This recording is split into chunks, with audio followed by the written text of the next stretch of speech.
بسم اللہ الرحمن الرحیم۔ آج ماہ شعبان کا پہلا جمعہ ہے۔ یہ قرآن پاک کی سورت پڑھنی ہے۔ جو ساری عمر نہ مل سکا وہ آج مل جائے گا۔ ہر دعا قبول ہوگی انشاءاللہ۔ محترم ناظرین، ماہ شعبان اسلامی سال کا وہ بابرکت مہینہ ہے جو رمضان المبارک کی آمد کا پیش خیمہ ہے، اور اس کا پہلا جمعہ خاص طور پر اللہ تعالیٰ کی رحمتوں کے نزول، دعاؤں کی قبولیت اور بندوں کے لیے روحانی عطاؤں کا دن شمار ہوتا ہے۔ یہ وہ دن ہے جس میں اللہ تعالیٰ اپنے بندوں کو متوجہ ہونے کا خصوصی موقع عطا فرماتا ہے، دلوں کو نرمی بخشتا ہے اور روحوں کو نور ہدایت سے منور کرتا ہے۔ اہل ایمان کے لیے یہ دن محض ایک تاریخ نہیں بلکہ ایک روحانی دعوت ہے کہ وہ دنیا کی الجھنوں سے نکل کر اپنے رب کی طرف لوٹ آئیں، قرآن پاک سے اپنا رشتہ مضبوط کریں اور اس کلام الہی کی تلاوت کے ذریعے وہ سب کچھ پالیں جو ساری عمر کی کوششوں کے باوجود نہ مل سکا۔ تو ہمارا آج کا وظیفہ بھی ماہ شعبان کے پہلے جمعہ کے حوالے سے ہے کہ جس میں قرآن پاک کی ایک بہت ہی پیاری سورت پڑھنے کا عمل ہے۔ جو شخص ماہ شعبان کے پہلے جمعے کے دن یہ عمل کر لیتا ہے اس کی ہر دعا قبول ہوگی۔ وہ جو ساری عمر اس کو نہ مل سکا، ماہ شعبان کے پہلے جمعے کے دن اس مبارک عمل کے کرتے ساتھ ہی فوری طور پر اس کو وہ سب کچھ مل جائے گا۔ محترم ناظرین، آج ماہ شعبان جمعہ کا دن آ چکا ہے جس کا برسوں سے انتظار تھا۔ آج کسی بھی وقت سب لوگ یہ سورت پڑھ لو۔ آج جس گھر میں یہ وظیفہ پڑھا جائے گا وہ گھر اسی سال ارب پتی بن جاتا ہے۔ اگر یقین نہ آئے تو آزما کر دیکھ لو۔ ماہ شعبان کا بابرکت مہینہ شروع ہو چکا ہے اور آج ماہ شعبان کی 3 تاریخ اور پہلے جمعہ کا مبارک دن آ چکا ہے جس کا میں نے بڑی شدت سے انتظار کیا۔ آج ایک ایسا وظیفہ لے کر آپ کی خدمت میں حاضر ہوا ہوں جسے پڑھنے کے بعد پورا سال رزق اور دولت کا انتظام ہو جاتا ہے، جسے پڑھنے کے بعد ہر مقصد میں کامیابی یقینی ہو جاتی ہے، جسے پڑھنے والا کبھی کسی کا محتاج نہیں رہتا، کیونکہ آج کا دن قبولیت کا دن ہے۔ آج کے دن بڑی مراد پانے کا دن ہے۔ آج کا دن اللہ سے خزانے لوٹنے کا دن ہے۔ آج کا دن بہت ہی بابرکت دن ہے، بہت قبولیت کی گھڑیاں رکھتا ہے۔ آج کے دن رب کریم سے مانگی گئی ہر دعا قبول ہو جاتی ہے۔ آج یہ وظیفہ پڑھنے سے رزق مانگو گے رزق ملے گا، دولت مانگو گے دولت ملے گی، کاروبار میں عروج ترقی کے لیے دنیا کی جس حاجت کی نیت کر کے بیٹھو گے دنیا کی ہر شے خود چل کر آپ کے پاس آئے گی۔ آپ نے ماہ شعبان کے اس پہلے جمعہ کے دن یقین کامل کے ساتھ یہ وظیفہ پڑھنا ہے۔ پورا دن پوری رات آپ کے پاس موجود ہے، نہ کوئی وقت کی پابندی ہے نہ کوئی جگہ کی قید ہے۔ پورا دن کسی بھی وقت پڑھ لو، پوری رات کسی بھی وقت پڑھ لو۔ وظیفہ یقین کامل کے ساتھ بتائے گئے طریقے سے پڑھنا بہت ضروری ہے، کیونکہ ماہ شعبان اپنی رحمتوں برکتوں کے ساتھ جاری و ساری ہے۔ اس برکتوں والے مہینے کے پہلے جمعہ کے دن آج موقع مل رہا ہے۔ آج مانگ لو رب کریم سے جو مانگنا چاہتے ہو۔ آج اللہ پاک آپ کی خالی جھولیوں کو بھر دے گا۔ ماہ شعبان کی ہر گھڑی ہر لمحہ قبولیت والا ہے۔ اس میں مانگی گئی کوئی دعا رد نہیں ہوتی بلکہ مانگنے والے کو 70 گنا زیادہ دیا جاتا ہے۔ ایک نیکی کا بدلہ 70 گنا سے بڑھا دیا جاتا ہے۔ اللہ والے فرماتے ہیں کہ ماہ شعبان کے پہلے جمعہ کے دن یہ وظیفہ جس گھر میں پڑھا جاتا ہے اس گھر کے کونے کونے سے غربت کا تنگ دستی کا خاتمہ ہو جاتا ہے۔ جس دکان پر پڑھا جاتا ہے اس دکان پر گاہکوں کا رش لگ جاتا ہے۔ جس بیماری کے لیے پڑھا جاتا ہے ان بیماریوں سے شفا ہو جاتی ہے۔ اگر بیٹیاں اپنے رشتوں کے لیے پڑھتی ہیں معقول رشتے خود چل کر آتے ہیں۔ قرض سے نجات کے لیے پڑھا جائے تو کروڑوں کا قرض فوری طور پر اتر جاتا ہے۔ قرض کے اترنے کے اسباب پیدا ہو جاتے ہیں، وہ جو پچھلے سال نہ مل سکا وہ آج مل کر رہے گا۔ ہر مقصد میں کامیابی یقینی ہو جائے گی۔ مغرب سے پہلے پہلے آپ کی ہر حاجت پوری ہو جائے گی۔ آپ کے تمام معاملات میں اللہ رب العالمین آسانیاں فرما دے گا۔ اگر آپ نوکری کے لیے پڑھنا چاہتے ہیں تو اس صورت مبارکہ کو نوکری کے لیے پڑھ لیں۔ آپ نے بڑی بڑی سفارشیں بھی کروا لی ہیں، نوکری بھی نہیں مل رہی۔ آج ماہ شعبان کے پہلے جمعہ کے دن یہ خاص عمل پڑھیں، اللہ پاک آپ کی منچاہی نوکری دلوا دے گا۔ اگر آپ اپنے کاروبار کے لیے پڑھنا چاہتے ہیں، وہ کاروبار جو چلتا ہوا ٹھپ ہو چکا ہے، گاہکوں کا رش لگ جائے گا۔ وجہ یہ ہے کہ آج ماہ شعبان کے پہلے جمعہ کے بابرکت دن یہ عمل کرنا ہے، کیونکہ یہ جمعہ کوئی عام جمعہ نہیں۔ جمعہ کے دن تو بہت سے آئیں گے، لیکن اس جمعہ کی بہت زیادہ فضیلت ہے، بہت زیادہ برکت ہے۔ آپ دنیا جہان کے کسی بھی کونے سے تعلق رکھتے ہیں، کسی بھی ملک سے ہیں، آپ کے ملک میں جب بھی ماہ شعبان کا پہلا جمعہ آئے تو آپ نے یہ وظیفہ کسی صورت نہیں چھوڑنا۔ آپ نے یہ وظیفہ لازمی پڑھنا ہے۔ کون سی صورت پڑھنی ہے، کتنی تعداد میں پڑھنی ہے اور کس وقت پڑھنی ہے، یہ سب تفصیل آپ کو اس ویڈیو میں بتائی جائے گی۔ اس کے لیے گزارش ہے کہ آپ نے ویڈیو کو آخر تک لازمی دیکھنا ہے۔ ناظرین، ماہ شعبان کی عظمت کے بارے میں نبی کریم صلی اللہ علیہ وآلہ وسلم کا خصوصی اہتمام احادیث میں واضح طور پر ملتا ہے۔ حضرت عائشہ رضی اللہ تعالی عنہا فرماتی ہیں کہ رسول اللہ صلی اللہ علیہ وآلہ وسلم شعبان کے مہینے میں کثرت سے روزے رکھتے، یہاں تک کہ ہم سمجھتے شاید آپ صلی اللہ علیہ وآلہ وسلم پورا شعبان ہی روزے میں گزار دیں گے۔ اس حدیث سے معلوم ہوتا ہے کہ یہ مہینہ اللہ کے نزدیک نہایت محبوب ہے اور اس کے دنوں اور راتوں میں کی گئی عبادات کا اجر عام دنوں سے کہیں بڑھ کر عطا کیا جاتا ہے۔ ایک اور حدیث میں رسول اللہ صلی اللہ علیہ وآلہ وسلم نے فرمایا، یہ وہ مہینہ ہے جس میں لوگوں کے اعمال رب العالمین کے حضور پیش کیے جاتے ہیں، اور میں چاہتا ہوں کہ میرے اعمال اس حال میں پیش ہوں کہ میں روزے سے ہوں۔ جب اعمال پیش ہونے کا وقت ہو تو بندہ اگر قرآن پاک کی تلاوت، دعا، ذکر اور خشوع کے ساتھ اللہ کی بارگاہ میں حاضر ہو تو اس کی قبولیت کے امکانات کئی گنا بڑھ جاتے ہیں۔ آج ماہ شعبان کے پہلے جمعہ کے موقع پر قرآن پاک کی تلاوت کی خصوصی فضیلت اس لیے بھی بڑھ جاتی ہے کہ جمعہ بذات خود دعا کی قبولیت کا دن ہے۔ نبی اکرم صلی اللہ علیہ وآلہ وسلم نے فرمایا، جمعہ کے دن ایک ایسی گھڑی ہے کہ اگر اس وقت کوئی مسلمان بندہ اللہ سے کوئی دعا مانگے تو اللہ تعالیٰ ضرور قبول فرماتا ہے۔ جب جمعہ اور شعبان کی برکتیں یکجا ہو جائیں تو یہ وقت بندہ مومن کے لیے اللہ کی خاص عنایت کا ذریعہ بن جاتا ہے۔ قرآن پاک خود گواہ ہے کہ یہ کتاب ہدایت، شفا اور رحمت ہے۔ اللہ تعالیٰ ارشاد فرماتا ہے، وَنُنَزِّلُ مِنَ الْقُرْآنِ مَا هُوَ شِفَاءٌ وَرَحْمَةٌ لِّلْمُؤْمِنِينَ۔ ترجمہ، اور ہم قرآن میں وہ چیز نازل کرتے ہیں جو ایمان والوں کے لیے شفا اور رحمت ہے۔ اسی طرح ایک اور مقام پر فرمایا، یا ایھا الناس قد جاءتکم موعظۃ من ربکم وشفاء لما فی الصدور، یعنی یہ قرآن دلوں کی بیماریوں کا علاج ہے۔ پس جو چیز ساری عمر نہ ملی ہو، سکون قلب، اطمینان روح، رزق کی فراوانی یا دعاؤں کی قبولیت، وہ سب قرآن کے ذریعے عطا ہو سکتی ہے، خاص طور پر ایسے مبارک دن میں۔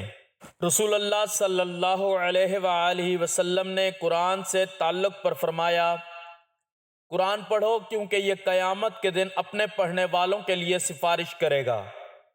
اور ایک اور حدیث میں ارشاد فرمایا، اللہ کے بہترین بندے وہ ہیں جو قرآن سیکھتے اور سکھاتے ہیں۔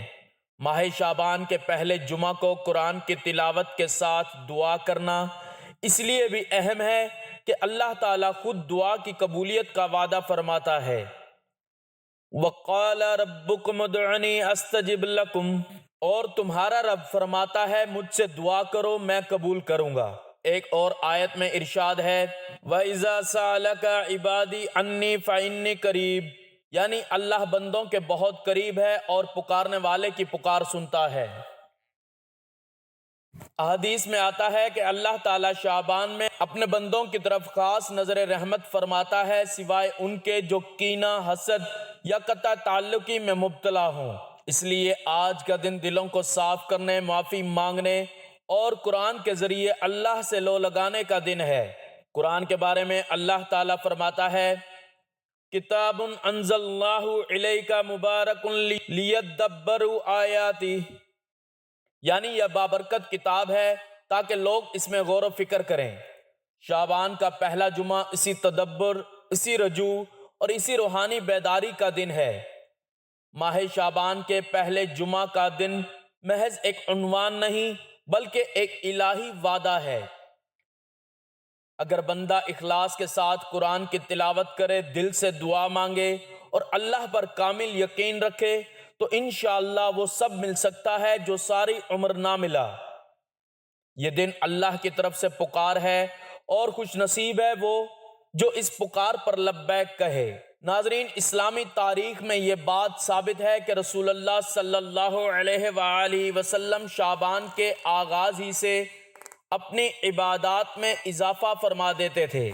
صحابہ رضی اللہ تعالیٰ عنہ بیان کرتے ہیں کہ جیسے ہی شعبان شروع ہوتا، آپ صلی اللہ علیہ وآلہ وسلم کی نماز، تلاوت قرآن، روزوں اور دعاؤں میں نمایاں اضافہ ہو جاتا۔ حضرت عائشہ رضی اللہ تعالی عنہا فرماتی ہیں میں نے رسول اللہ صلی اللہ علیہ وآلہ وسلم کو شعبان کے مہینے میں جتنے روزے رکھتے دیکھا کسی اور مہینے میں نہیں دیکھا سوائے رمضان کے۔ اہل سیرت لکھتے ہیں کہ شعبان کے پہلے جمعہ کو نبی صلی اللہ علیہ وآلہ وسلم خاص طور پر امت کی مغفرت، ہدایت اور آنے والے رمضان کی برکت کے لیے دعا فرمایا کرتے تھے۔ یہ دن گویا روحانی سفر کا پہلا سنگ میل ہوتا تھا۔ اسلامی روایات کے مطابق سالانہ اعمال شعبان میں اللہ تعالیٰ کی بارگاہ میں پیش کیے جاتے ہیں۔ یہی وجہ ہے کہ سلف صالحین شعبان کے شروع میں خصوصاً جمعہ کے دن اپنے محاسبے کا آغاز کرتے تھے۔ حضرت اسامہ بن زید رضی اللہ تعالیٰ عنہ سے روایت ہے رسول اللہ صلی اللہ علیہ وآلہ وسلم نے فرمایا یہ وہ مہینہ ہے جس میں لوگوں کے اعمال رب العالمین کے سامنے پیش کیے جاتے ہیں۔ تاریخی طور پر یہ روایت ہمیں یہ بتاتی ہے کہ شعبان کے پہلے جمعہ کو بہت سے صحابہ رضی اللہ تعالیٰ عنہ اور تابعین رحمت اللہ علیہم اپنے پچھلے سال کے اعمال پر غور کرتے، توبہ کرتے اور قرآن سے تعلق مضبوط کرتے تھے تاکہ جب اعمال پیش ہوں تو اللہ کی رحمت شامل حال ہو۔ اسلامی تاریخ کی کتابوں میں آتا ہے کہ صحابہ کرام رضی اللہ تعالیٰ عنہ شعبان کے مہینے کو شہر القرآن، قرآن پڑھنے والوں کا مہینہ کہا کرتے تھے۔ حضرت انس بن مالک رضی اللہ تعالیٰ عنہ کے شاگردوں سے منقول ہے کہ جب شعبان آتا تو صحابہ رضی اللہ تعالیٰ عنہ قرآن کی تلاوت میں مشغول ہو جاتے اور بازاروں سے کنارہ کشی اختیار کر لیتے۔ خاص طور پر پہلا جمعہ ان کے لیے ایک اعلان ہوتا تھا کہ اب دنیا کے کام کم اور آخرت کی فکر زیادہ کرنی ہے۔ یہ تاریخی عمل بعد میں تابعین اور تبع تابعین میں بھی منتقل ہوا۔ امام حسن بصری رحمت اللہ علیہ فرمایا کرتے تھے شعبان کا آغاز مومن کے لیے آئینہ ہے جس میں وہ اپنا چہرہ اعمال دیکھتا ہے تاکہ رمضان میں پاکیزہ ہو کر داخل ہو۔ تاریخی روایات کے مطابق وہ اس دن زیادہ نوافل ادا کرتے، قرآن کی تلاوت بڑھاتے، لوگوں کے حقوق معاف کرتے، دلوں سے کینہ نکالتے، یہ سب اس نیت سے کہ اللہ کی بارگاہ میں پیش ہونے والے اعمال صاف ہوں۔ اسلامی تاریخ میں جمعہ کو سید الایام کہا گیا ہے۔ جب جمعہ شعبان کے آغاز میں آتا ہے تو اہل علم کے مطابق یہ سال کی روحانی سمت متعین کرتا ہے۔ رمضان کی تیاری کا اعلان ہوتا ہے، دعا کی قبولیت کا خاص موقع بنتا ہے۔ قدیم اسلامی معاشروں میں خصوصاً مدینہ، مکہ، بصرہ اور کوفہ میں شعبان کے پہلے جمعہ کو مساجد میں طویل خطبات، اجتماعی دعائیں، قرآن کی اجتماعی تلاوت کا اہتمام کیا جاتا تھا، جیسا کہ تاریخی آثار سے معلوم ہوتا ہے۔ سیرت نگاروں نے لکھا ہے کہ رسول اللہ صلی اللہ علیہ وآلہ وسلم جمعہ کے دن امت کے لیے خصوصی دعا فرمایا کرتے تھے، اور شعبان میں یہ دعا مزید رقت اور خشوع کے ساتھ ہوتی تھی۔ یہی وجہ ہے کہ اسلامی تاریخ میں یہ دن گناہوں سے واپسی، رزق میں وسعت، بیماریوں سے شفا، دلوں کے سکون کے لیے ایک امید کی علامت بن گیا۔ ان سب سے یہ واضح ہوتا ہے کہ شعبان کا پہلا جمعہ عبادت، رجوع اور اصلاح نفس کا بہترین ذریعہ ہے۔ ناظرین، اب عمل کیا ہے؟ آج ماہ شعبان کے پہلے جمعہ کے دن پورا دن، پوری رات آپ کے پاس موجود ہے۔ آپ چاہیں تو نماز فجر کے بعد پڑھ سکتے ہیں، نماز جمعہ کے بعد، نماز عصر، مغرب، عشاء، کسی بھی نماز کے بعد آپ یہ وظیفہ پڑھ سکتے ہیں۔ جب آپ کو وقت ملے تو نماز ادا کر کے آپ نے مصلی پر بیٹھ کر اس کو پڑھنا چاہیں تو پڑھ سکتے ہیں، ورنہ کسی ایسی سکون والی جگہ پر بیٹھ کر یہ عمل کرنا ہے کہ کوئی آپ سے بات چیت نہ کر سکے۔ آپ نے سب سے پہلے اللہ کے پیارے حبیب صلی اللہ علیہ وآلہ وسلم کی ذات اقدس پر 3 مرتبہ درود پاک پڑھنا ہے۔ درود پاک آپ کوئی سا بھی پڑھ سکتے ہیں۔ آپ مختصر اور آسان سا درود صلی اللہ علیہ وآلہ وسلم پڑھ لیں، یا صلی اللہ علی محمد پڑھ لیں، یا پھر آپ نماز والا درود ابراہیمی پڑھ لیں، کیونکہ اس کی فضیلت و برکت بہت زیادہ ہے۔ اس درود کا رتبہ بہت زیادہ ہے، اور روایت میں ہے کہ حضور علیہ السلام بھی تمام درودوں میں درود ابراہیمی ہی کو سب سے زیادہ پسند کرتے تھے، سب سے زیادہ محبوب رکھتے تھے۔ تو آپ نے کوشش کرنی ہے کہ درود ابراہیمی ہی پڑھنا ہے۔ ایک بار حصول برکت اور ثواب کی نیت سے میرے ساتھ بھی درود ابراہیمی پڑھ لیجئے۔ اللہم صلی علی محمد وعلی آل محمد کما صلیت علی ابراہیم وعلی آل ابراہیم انک حمید مجید۔ اللہم بارک علی محمد وعلی آل محمد کما بارکت علی ابراہیم وعلی آل ابراہیم انک حمید مجید۔ 3 مرتبہ درود پاک پڑھتے ساتھ ہی فوری طور پر آپ نے اپنے مقصد کی، اپنی حاجت کی نیت کرنی ہے۔ آپ نیا گھر چاہتے ہیں، گھر مانگ لیں۔ نئی گاڑی خریدنا چاہتے ہیں، گاڑی مانگ لیں۔ من پسند نوکری، من پسند شادی، قرضے سے نجات، میاں بیوی میں تڑپنے والی محبت، دنیا کی بڑی سے بڑی حاجت، بڑے سے بڑے مقصد میں کامیابی کے لیے آپ یہ وظیفہ پڑھ سکتے ہیں۔ آج رب کریم سے تھوڑا نہ مانگیے گا، آج رب کریم سے وہ مانگیے گا جو آپ کو ناممکن لگتا ہے۔ آج آپ کی ہر ناممکن حاجت ممکن میں بدل جائے گی۔ اپنے خاص مقصد کو ذہن میں رکھ کر فوری طور پر آپ نے اعوذ باللہ من الشیطان الرجیم اور بسم اللہ الرحمن الرحیم پڑھ کر وظیفے کا آغاز کرنا ہے۔ یاد رکھیے گا، تعوذ اور تسمیہ پڑھنے سے تمام شیطانی اثرات ختم ہو جاتے ہیں، اور جس کام کے شروع میں تعوذ اور تسمیہ پڑھ لیا جاتا ہے اس میں برکت ہوتی ہے، اس میں خیر ہوتی ہے، اس میں سلامتی ہوتی ہے۔ جب آپ نے اپنے تمام مقاصد کی نیت کر لی، تعوذ اور تسمیہ پڑھ لیا، تو اب جو وظیفہ آپ نے پڑھنا ہے وہ وظیفہ رب کریم کے ایک صفاتی نام کا وظیفہ ہے۔ وہ صفاتی نام یا فتاح ہے۔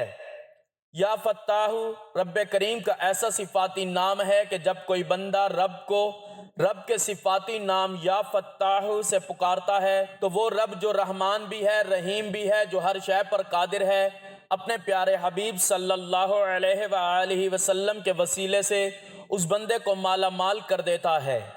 جب کوئی بندہ رب کے صفاتی نام یا فتاح سے یاد کرتا ہے تو رب کریم اپنے بندے سے اتنا راضی ہوتا ہے کہ فرشتوں سے پوچھتا ہے کہ یہ کون ہے جو یا فتاح کہہ کر مجھے پکار رہا ہے۔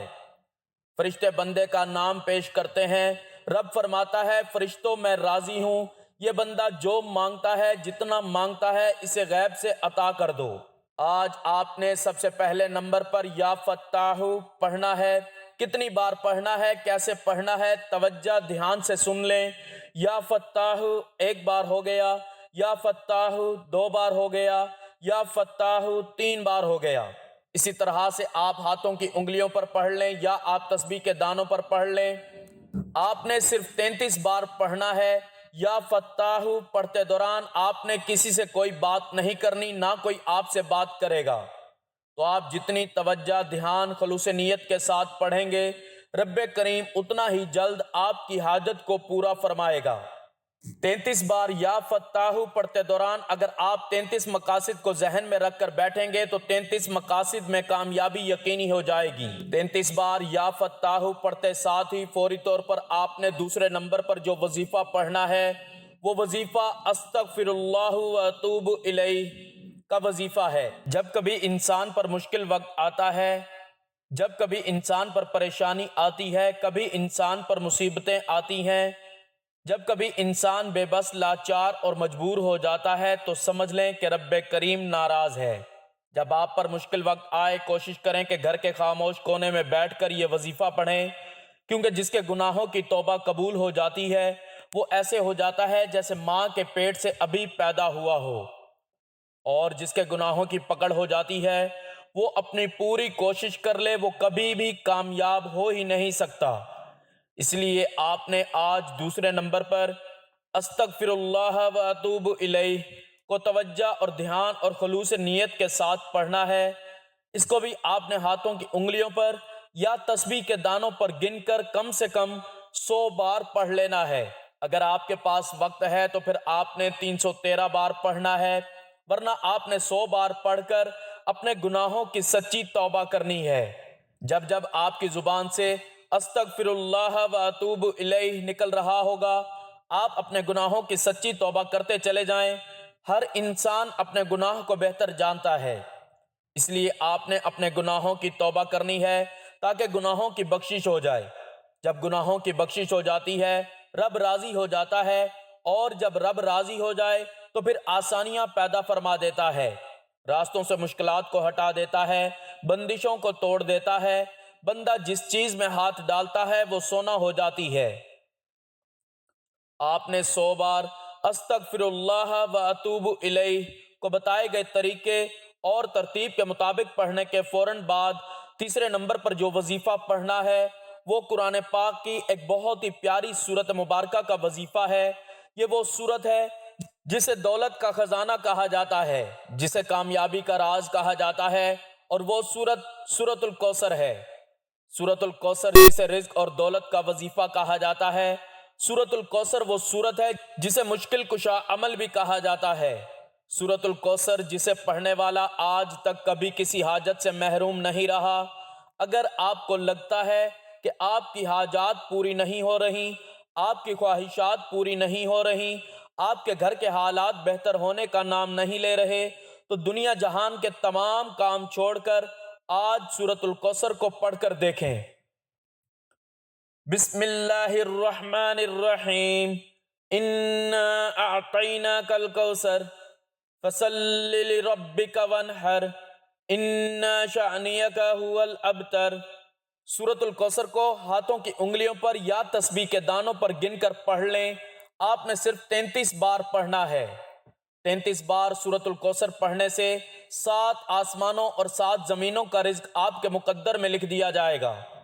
وہ جو کئی سالوں سے نہ مل سکا، وہ جو قصے کہانیوں میں آپ لوگ سنتے رہے، وہ آج اس خاص عمل، اس خاص وظیفے کی برکت سے آپ کو مل جائے گا۔ اب تک آپ نے 3 وظائف پڑھ لیے۔ پہلے نمبر پر آپ نے یا فتاح کو بتائی گئی تعداد میں پڑھ لیا۔ دوسرے نمبر پر آپ نے استغفر اللہ و اتوب الیہ آپ نے بتائے گئے طریقے سے پڑھ لیا۔ اب تیسرے نمبر پر آپ نے سورت الکوثر کو بھی پڑھ لیا، تو چوتھے اور آخری نمبر پر ایک اور وظیفہ پڑھنا ہے۔ وہ وظیفہ کون سا ہے؟ یہ عمل بہت ہی خاص ہے، میرے رب کے بہت ہی خاص نام ہے۔ اب آپ نے چوتھے اور آخری نمبر پر اللہ تعالیٰ کے یہ 3 ناموں کا وظیفہ بتائی گئی تعداد، ترتیب اور طریقے سے پڑھنا ہے۔ ایک بات ذہن میں رکھیں، یہ وظیفہ توجہ، دھیان اور خلوص نیت کے ساتھ کریں۔ بعض اوقات آپ بہت ساری غلطیاں کر جاتے ہیں، آپ کی نظریں ادھر ادھر چل رہی ہوتی ہیں، آپ کے خیالات کہیں اور ہوتے ہیں، اور آپ وظیفہ پڑھ رہے ہوتے ہیں۔ اس طریقے سے کچھ بھی نہیں ملے گا۔ آپ نے پورے دھیان کے ساتھ اس کو کرنا ہے۔ جتنی زیادہ توجہ ہوگی اتنی زیادہ کامیابیوں سے آپ کو ہمکنار کیا جائے گا۔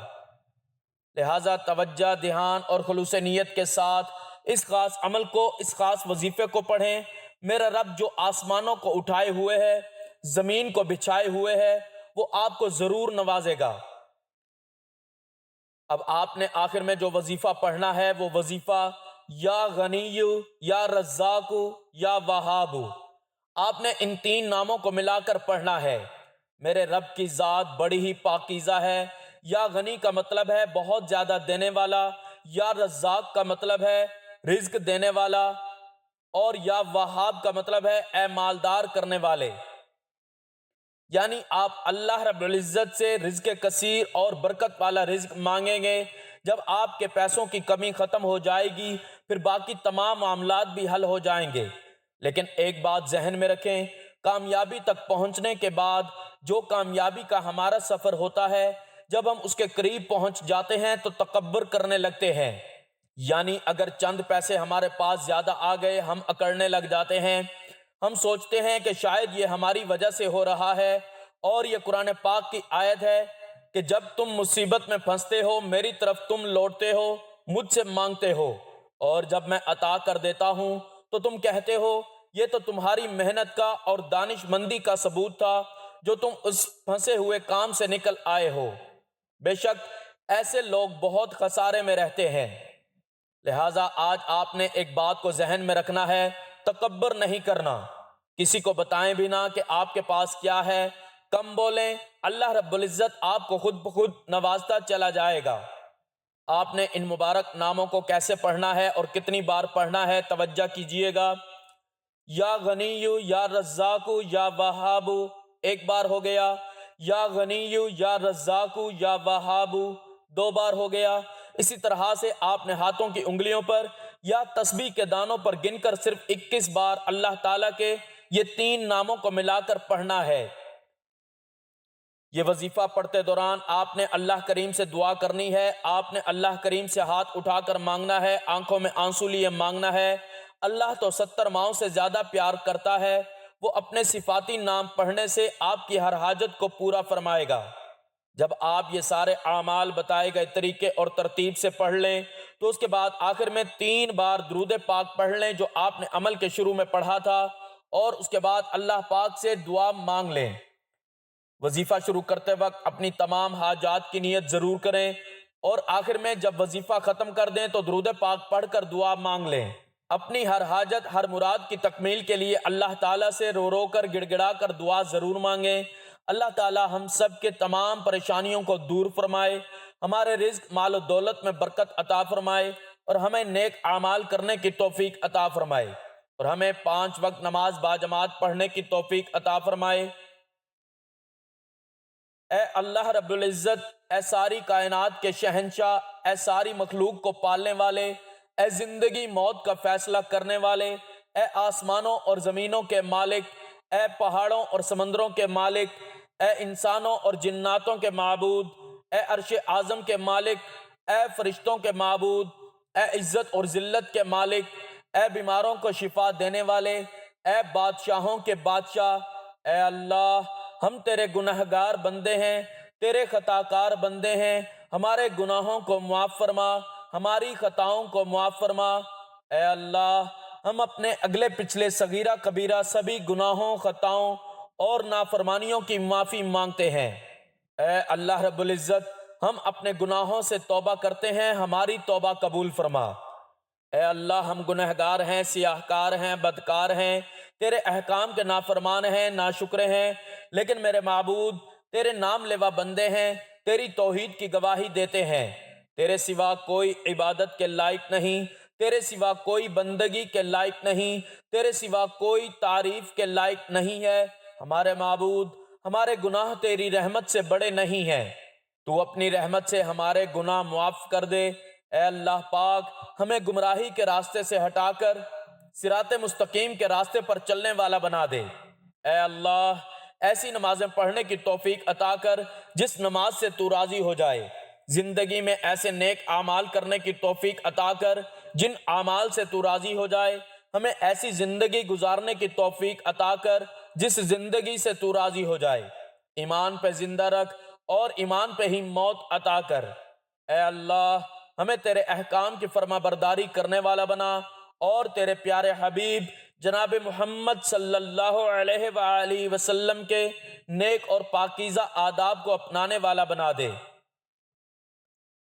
اے اللہ ہماری پریشانیوں کو دور کر دے۔ اے اللہ جو بیمار ہیں انہیں شفائے کاملہ عطا فرما۔ اے اللہ جو بے اولاد ہیں انہیں اپنے خزانوں میں سے نیک اور صالح اولاد عطا فرما۔ اے اللہ جن کے جو کام رکے ہوئے ہیں وہ پورے کر دے۔ اے اللہ بچھڑے ہوئوں کو ملا دے۔ اے اللہ شادی شدہ جوڑوں میں محبت اور خلوص پیدا کر دے، ان کی زندگیوں میں برکت ڈال دے۔ اے اللہ تمام لڑکے اور لڑکیوں کے نصیب اچھے کر دے۔ اے اللہ جو قرض کے بوجھ تلے دبے ہوئے ہیں ان کا قرض جلد سے جلد ادا کروا دے۔ اے رب العزت شیطان سے ہماری حفاظت فرما۔ اے اللہ حلال رزق کمانے کی توفیق عطا فرما۔ اے اللہ جو مانگا وہ عطا فرما، جو نہیں مانگ سکے اپنی شان مطابق من مانگے عطا فرما۔ آمین ثم آمین۔ آخر میں دعا ہے کہ اللہ تعالیٰ نیکی کی بات کو سننے سمجھنے اور اس پر عمل کرنے کی توفیق عطا فرمائے۔ میرا سنانا اور آپ کا سننا اپنی پاک بارگاہ الہی میں قبول و منظور فرمائے۔ آمین۔ محترم ناظرین، آخر میں آپ سے گزارش ہے کہ اللہ تعالیٰ کے 99 ناموں میں سے کوئی ایک نام لکھ کر کمنٹس میں ضرور شیئر کریں۔ اللہ تعالیٰ ہم سب کا حامی و ناصر ہو۔ آمین۔ جزاک اللہ۔